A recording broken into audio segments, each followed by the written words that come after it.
Assalamualaikum warahmatullahi ta'ala wabarakatuh. Kaifa halukum jami'an? Atamanna lakum fi sihah wal afiyah. Al-yawm sanata'lamu al-lughatul arabiyyah an adar susabi as-sarf. Hari ini kita nak belajar adar susabi, pelajaran yang ketujuh, iaitu al-mawdu' al-sarf. Apa makna as-sarf? As-sarfu tu ialah al-musarraf. Al-musarraf. Dalam tajuk ni dia perbincangkan dua tajuk kecil lah, dua sahaja yang perlu kita faham. Tapi sebenarnya kalau ikut kaedah bahasa Arab, fi'il mudhari' ni membincangkan tentang fi'il mudhari' banyak. Tapi dalam kitab ni, darjah tahun 3 ni, dua saja yang kamu kena fokuskan, yang kamu kena faham. Kalau kamu faham dua ni, awak boleh dah bercakap ana dengan anta, anti.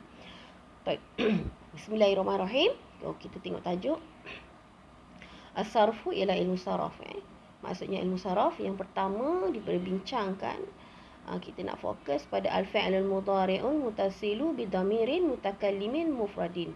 Okey, kita tengok al-fi'lul mudhari'. Apa makna al-fi'lul mudhari'? Kata kerja yang sedang berlaku. Maksudnya kata kerja yang sedang berlaku. Contohnya, saya sedang pergi ke sekolah. Ana azhabu ilal madrasah. Kata kerja sedang berlaku yang bersambung dengan ganti nama seorang. Ganti nama pertama iaitu orang yang bercakap.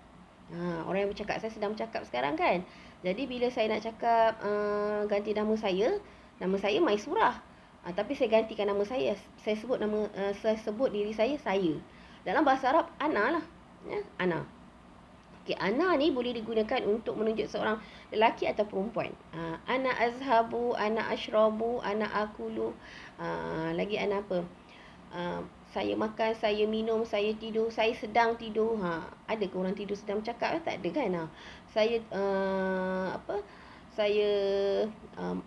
makan, saya pergi sekolah, saya balik daripada sekolah, saya sedang tu.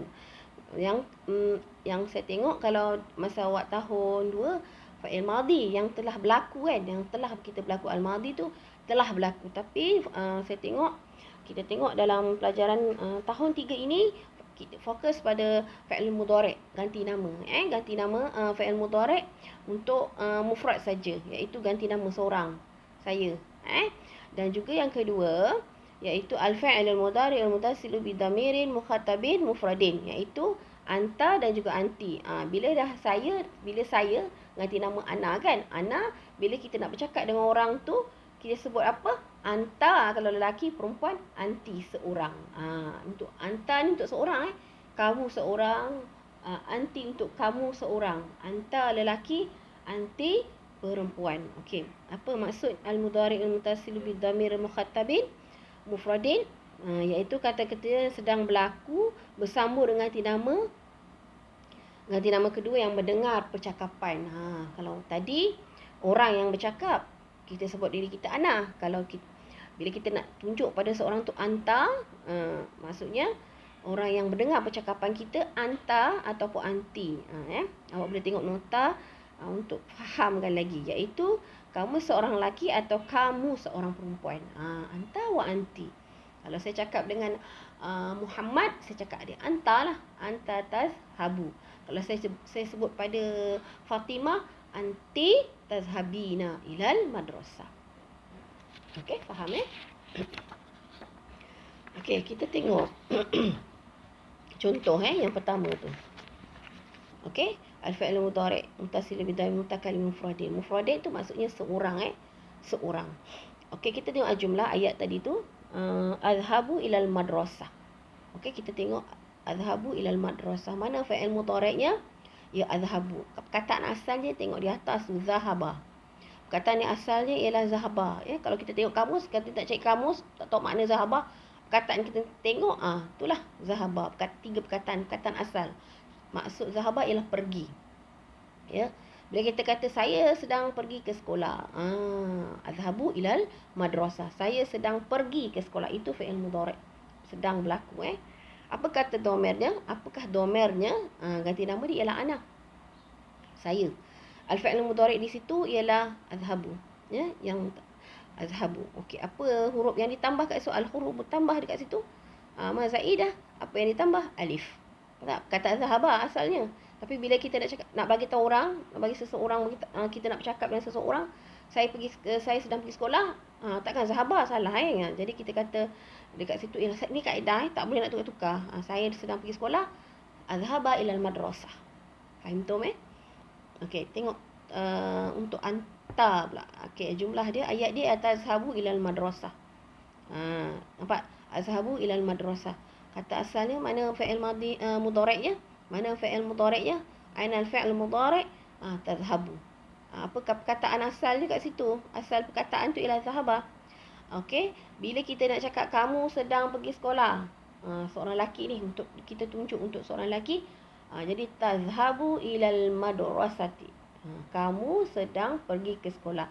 Ini ialah menunjukkan lelaki. Kita nak beritahu Ahmad. Bagi Ahmad ni. Okey, apakah domirnya di situ? Ma'za domir anta. Okey, fi'il mudhari'nya apa? Tazhabu. Apakah yang ditambah huruf di situ? Ta, ta yang di depan tu. Tazhabu. Kita nak cakap dengan Ahmad.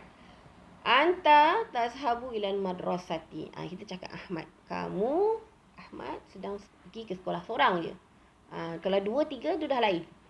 Ni kita fokus pada seorang je dulu. Yang kita kena fokus, mesti tahu apa yang ditambah huruf yang kat situ. Fi'il mudhari' ni. Okey, kita tengok anti pula. Okey, tengok ayat dia. Tazhabina ilal madrasati. Apa domirnya? Anti lah. Domirnya. Kalau dalam buku teks sudah tambah awal-awal tu anti tu kan. Tapi saya keluarkan. Kita tengok. Al-fi'il mudhari' ni lah tazhabina. Okey. Huruf yang ditambah ialah di depan huruf ta. Berbaris. Atas tu. Baris bawah pula atas. Lepas tu yang di ujung perkataan tu. Ya dan nun. Ya tu berbaris mati. Nun tu berbaris atas. Itu kaedah dia. Memang tak boleh tukar-tukar lah. Nanti awak betulkanlah yang ta tu ialah baris atas. Bukan baris bawah. Baiklah. Kita tengok. Bila kita nak cakap dengan Fatimah. Contoh Fatimah. Nama kawan tu Fatimah. Telah sedang pergi sekolah. Sedang pergi sekolah. Awak kena sebut tazhabina ilal madrasati. Saya nak sebut lagi siapa? Zainab. Tazhabina ilal madrasah. Kamu sedang pergi ke sekolah. Ini menunjukkan perempuan. Tak boleh tukar. Kalau lelaki tadi dia tambah ta je kat awal kan. Tapi perempuan kita tambah lagi kat ujung. Ya dan nun. Boleh Saya rasa awak fahamlah. Jelas Okey. Ana hari ini kita bidhamir mutakalim mudhari'. Mutakalimi mufradin, seorang saja, iaitu maksudnya ialah lelaki, ana. Ganti nama pertama ana ganti pertama ana. Yang mana yang kedua ialah fi'il mudhari' muttasil bidhamir mukhatab. Orang yang dengar apa yang kita bercakap ni, anta anti kena tahu kaedah anta. Bila kita cakap anta makan, takulu. Takulu Kalau perempuan makan, anti takulina. Nampak? Itu jelas. Kalau ana tambah alif je. Ini fi'il mudhari'. Dia tak sama dengan fi'il madhi. Hari ni kita ingat. Nanti awak ingatkan balik fi'il mudhari' tu Tapi hari ni awak kena ingatkan lagi. Kena tahu fi'il mudhari' tu bila dia seorang nak sebut apa? Ana. Nak sebut apa? Ana lah. Mutakallim. Okey, orang yang dengar cakap anta wa anti. Kalau lelaki kita tak boleh sebut anti. Perempuan kita sebut anti. Untuk lelaki anta. Perempuan anti. Bila kita kata perempuan tu pergi, anti tazhabina. Nampak tak apa yang tambah? Tayanun. Kalau anta tazhabu, tambah ta saja. Okey, kita boleh tengoklah dalam awak boleh tengok dalam misal dalam tadribat tu, latihan. Saya rasa awak fahamlah. Cuba awak buat. Kalau awak faham, maksudnya awak boleh buat. Awak faham, awak boleh buat. Tapi kalau awak tak faham, masa sama lagi, memang awak susah nak buat. Tak dapat beza. Kena beza Ana, anta, anti tu kena beza. Apa yang ditambah? Ana tambah alif, anta tambah ta, anti tambah ta, ya nun. Dekat mana nak tambah ana? Alif, ana ditambah awal lah. Anta di awal, ta di awal, anti, ta di awal, ya dan nun. Itu beza. Awak boleh tengok macam mana nak bezakan. Itu saja hari ni. Saya harap awak faham kita tengok tu balik. Ana azhabu, tengok. Anta tazhabu dan anti tazhabina. Okey, dalam latihan saya tu ada yang saya betulkan tadi tu kan. Yang ni anti ni bukan baris bawah baris atas. Kita betulkan balik lah. Tadi tersilap type tu. Wallahu alam. Assalamualaikum warahmatullahi taala wabarakatuh. Harap awak semua faham.